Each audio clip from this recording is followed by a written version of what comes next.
Hola a todos, bienvenidos a Suniter Booktube. Mi nombre es Bea y hoy les voy a compartir el comienzo de una novela excepcional. La leí como 2 o 3 veces y eso que es bastante larga.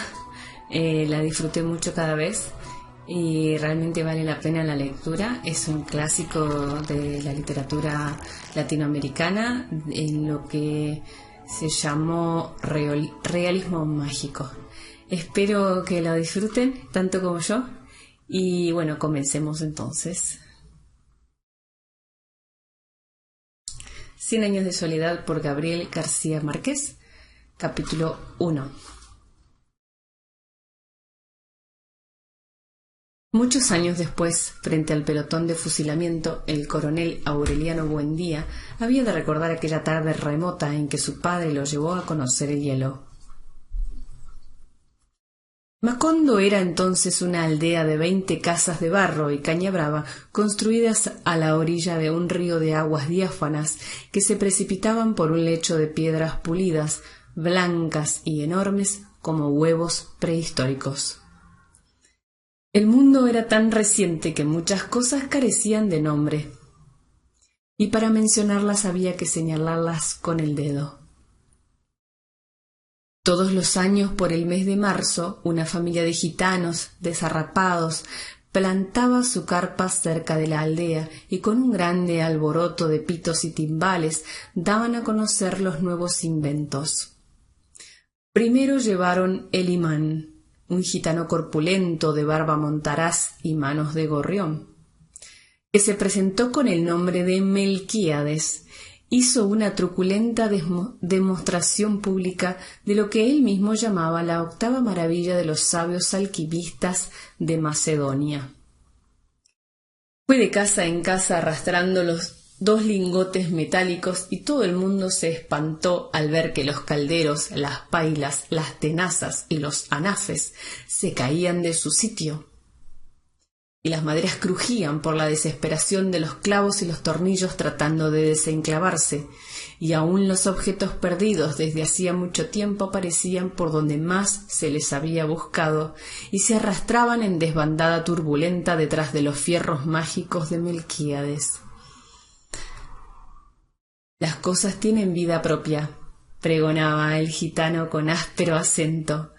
Todo es cuestión de despertarles el ánima. José Arcadio Buendía, cuya desaforada imaginación iba siempre más lejos que el ingenio de la naturaleza y aún más allá del milagro y la magia, pensó que era posible servirse de aquella invención inútil para desentrañar el oro de la tierra. Melquíades, que era un hombre honrado, le previno: «Para eso no sirve». Pero José Arcadio Buendía no creía en aquel tiempo en la honradez de los gitanos. Así que cambió su mulo y una partida de chivos por los 2 lingotes imantados. Úrsula Iguarán, su mujer, que contaba con aquellos animales para ensanchar el desmedrado patrimonio doméstico, no consiguió disuadirlo.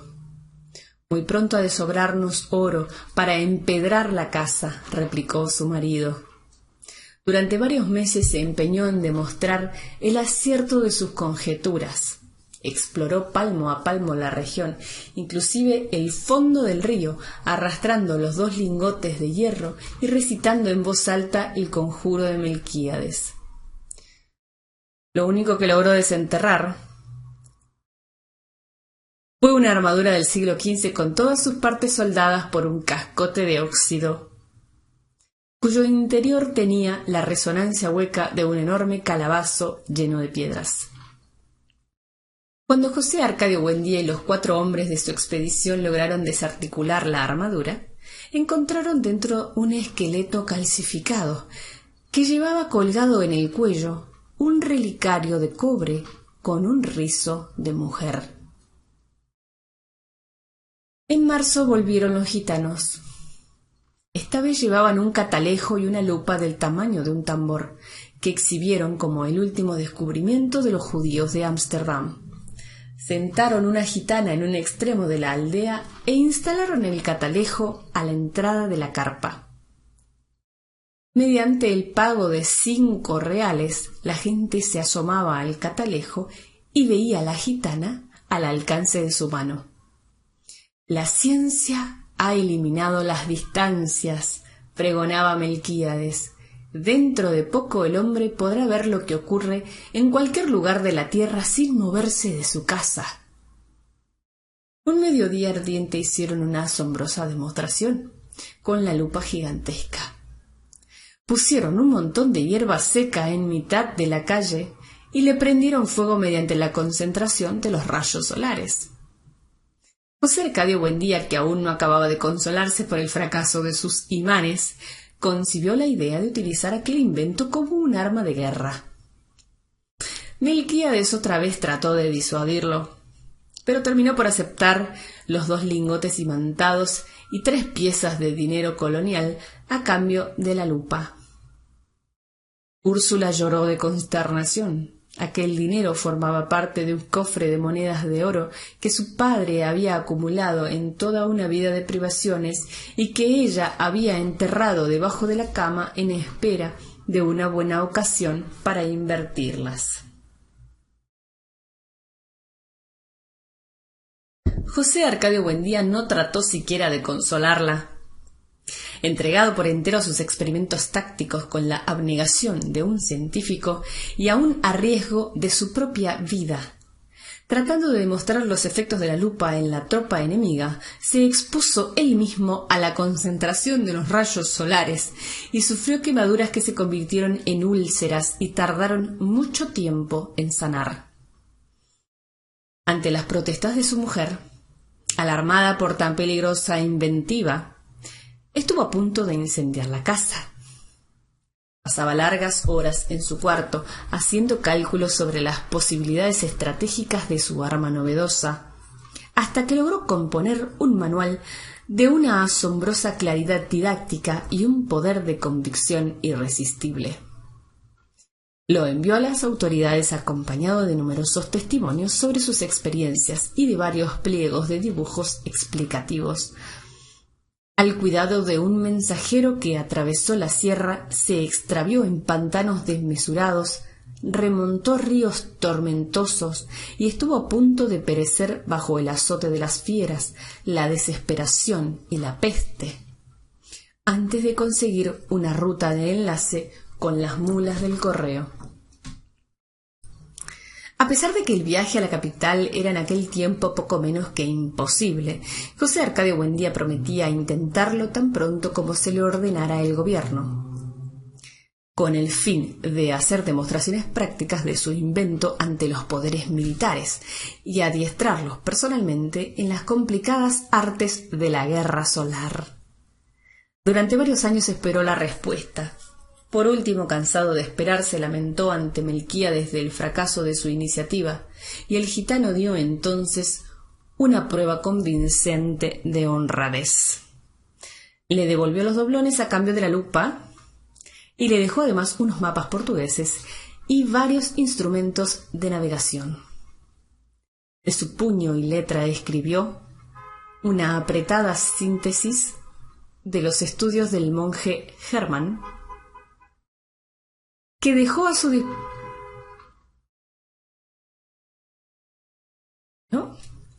disposición para que pudiera servirse del astrolabio, la brújula y el sextante. José Arcadio Buendía pasó los largos meses de lluvia encerrado en un cuartito que construyó en el fondo de la casa para que nadie perturbara sus experimentos. Habiendo abandonado por completo las obligaciones domésticas, permaneció noches enteras en el patio vigilando el curso de los astros y estuvo a punto de contraer una insolación por tratar de establecer un método exacto para encontrar el mediodía.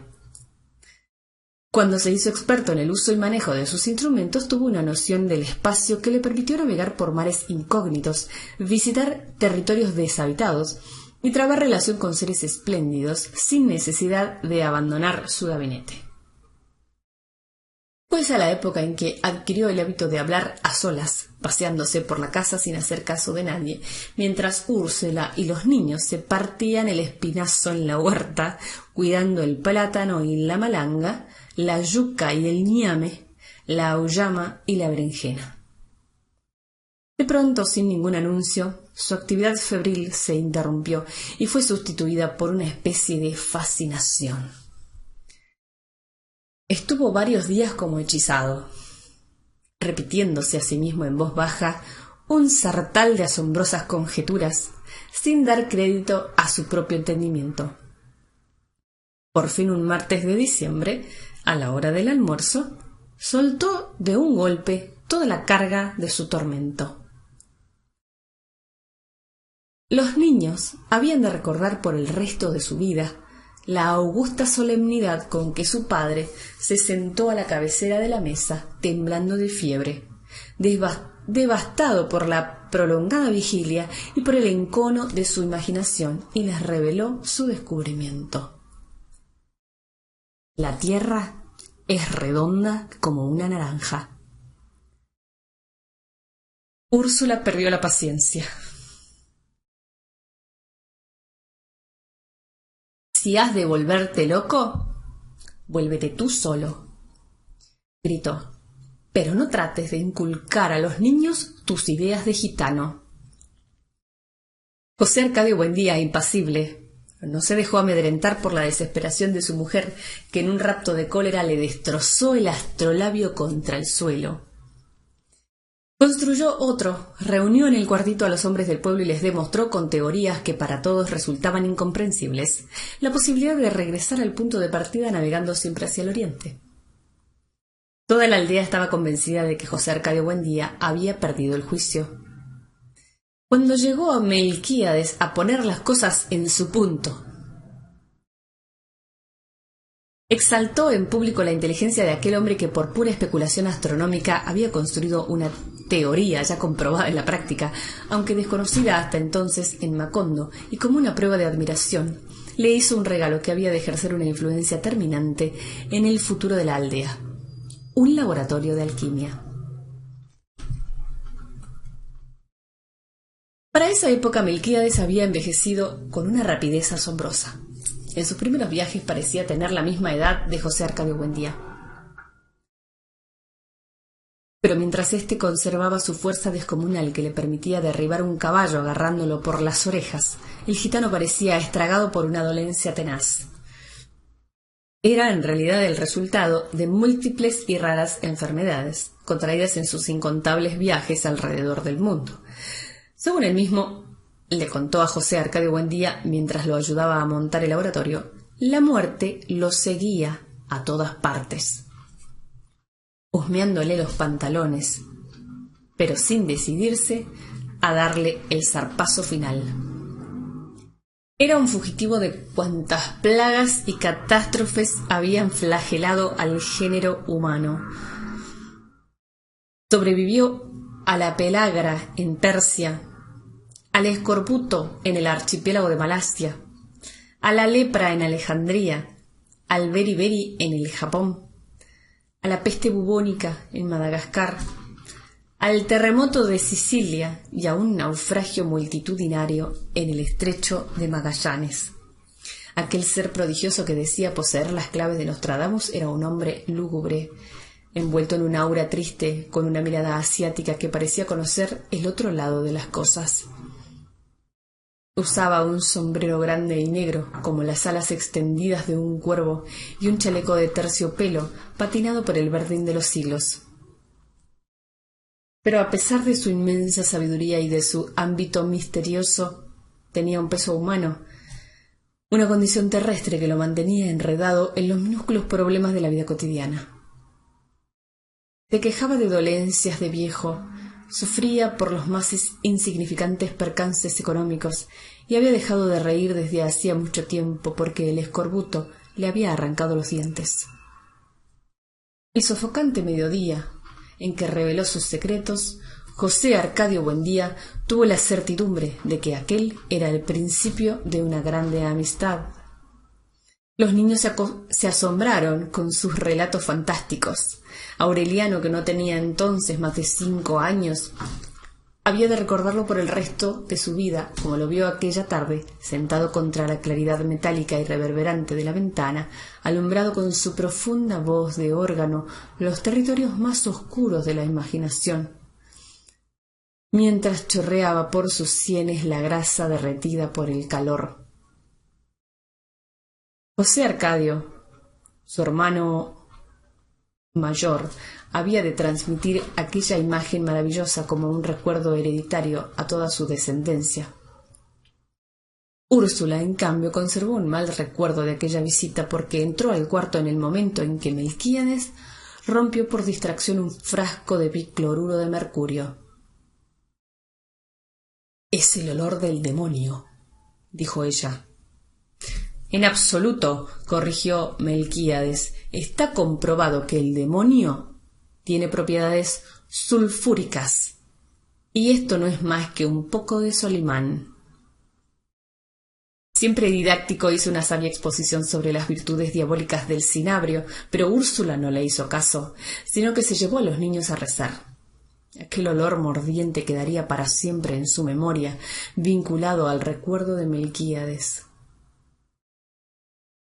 El rudimentario laboratorio, sin contar una profusión de cazuelas, embudos, retortas, filtros y coladores, estaba compuesto por un atanor primitivo, una probeta de cristal de cuello largo y angosto, imitación del huevo filosófico, y un destilador construido por los propios gitanos según las descripciones modernas del alambique de 3 brazos de María la Judía. Además de estas cosas, Melquíades dejó muestras de los 7 metales correspondientes a los 7 planetas, las fórmulas de Moisés y Zósimo para el doblado del oro, y una serie de apuntes y dibujos sobre los procesos del gran magisterio que permitían a quien supiera interpretarlos intentar la fabricación de la piedra filosofal.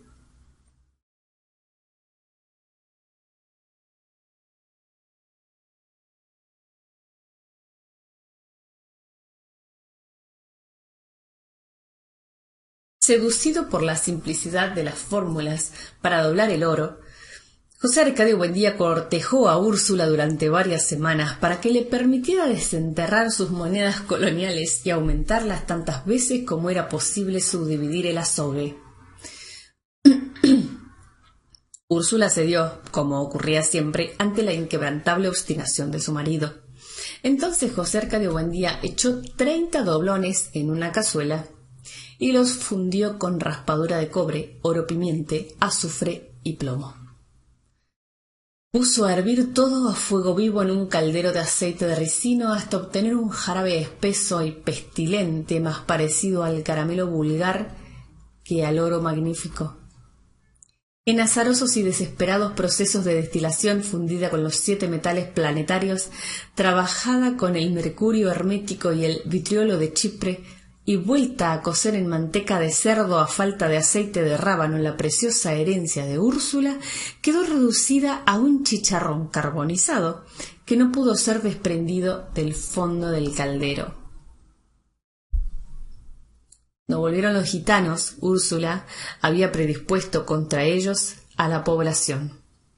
Pero la curiosidad pudo más que el temor, porque aquella vez los gitanos recorrieron la aldea haciendo un ruido ensordecedor con toda clase de instrumentos musicales, mientras el pregonero anunciaba la exhibición del más fabuloso hallazgo de los naciancenos. De modo que todo el mundo se fue a la carpa, y mediante el pago de 1 centavo vieron a un Melquíades juvenil, repuesto, desarrugado, con una dentadura nueva y radiante. Quienes recordaban sus encías destruidas por el escorbuto, sus mejillas flácidas y sus labios marchitos, se estremecieron de pavor ante aquella prueba terminante de los poderes sobrenaturales del gitano. El pavor se convirtió en pánico cuando Melquíades se sacó los dientes, intactos, engastados en las encías, y se los mostró al público por un instante. Un instante fugaz en que volvió a ser el mismo hombre decrépito de los años anteriores. Y se los puso otra vez y sonrió de nuevo con un dominio pleno de su juventud restaurada. Hasta el propio José Arcadio Buendía consideró que los conocimientos de Melquíades habían llegado a extremos intolerables, pero experimentó un saludable alborozo cuando el gitano le explicó a solas el mecanismo de su dentadura postiza. Aquello le pareció a la vez tan sencillo y prodigioso que de la noche a la mañana perdió todo interés en las investigaciones de alquimia. Sufrió una nueva crisis de mal humor. No volvió a comer en forma regular y se pasaba el día dando vueltas por la casa. «En el mundo están ocurriendo cosas increíbles», le decía a Úrsula. «Ahí mismo, al otro lado del río».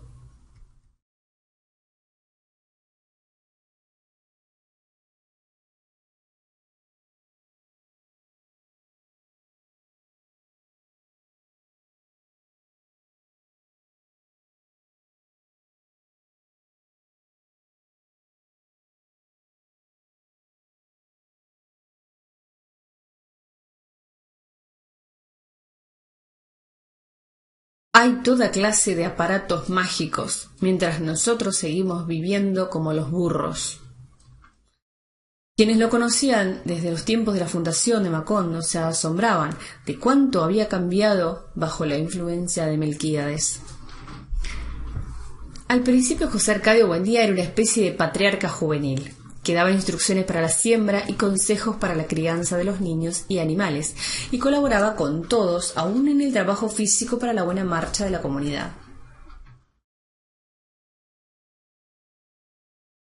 Puesto que su casa fue desde el primer momento la mejor de la aldea, las otras fueron arregladas a su imagen y semejanza. Tenía una salita amplia y bien iluminada, un comedor en forma de terraza con flores de colores alegres, 2 dormitorios, un patio con un castaño gigantesco, un huerto bien plantado y un corral donde vivían en comunidad pacífica los chivos, los cerdos y las gallinas. Los únicos animales prohibidos no solo en la casa sino en todo el poblado eran los gallos de pelea. La laboriosidad de Úrsula andaba a la par con la de su marido. Activa, menuda, severa, aquella mujer de nervios inquebrantables, a quien en ningún momento de su vida se la oyó cantar. Parecía estar en todas partes desde el amanecer hasta muy entrada la noche, siempre perseguida por el suave susurro de sus pollerines de holán.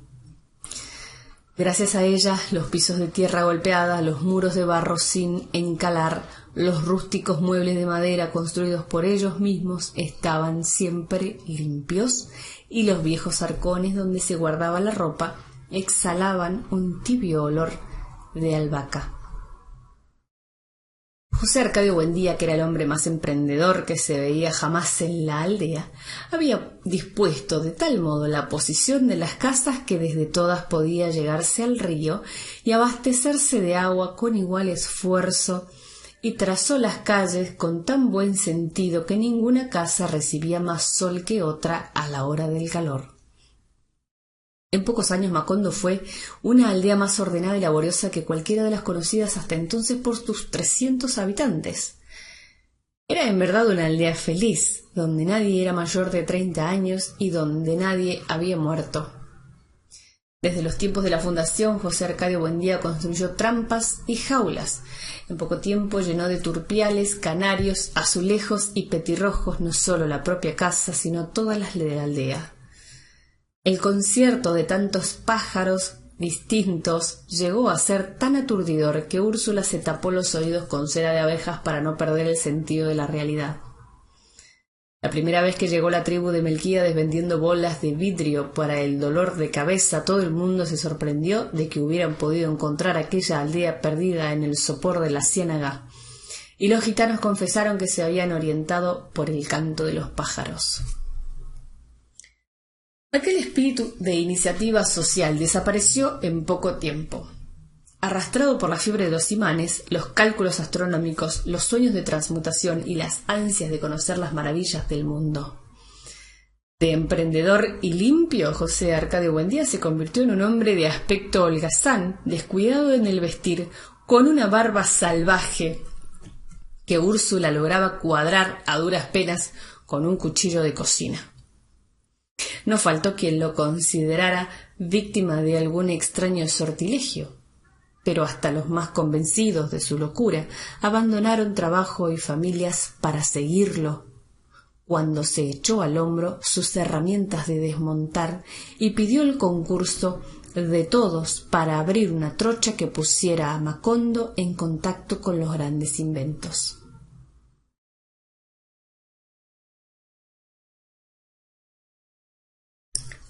Vamos a dejar ahí. La próxima continuamos con esta hermosa novela. Nos vemos la próxima. No olvides dar me gusta, compartir y suscribirte a mi canal dándole clic a la campanita. Gracias por tu apoyo. A mí me ayuda muchísimo que le pongas me gusta y que comentes. Me ayuda mucho a posicionarme mejor en las búsquedas. Así que gracias de antemano.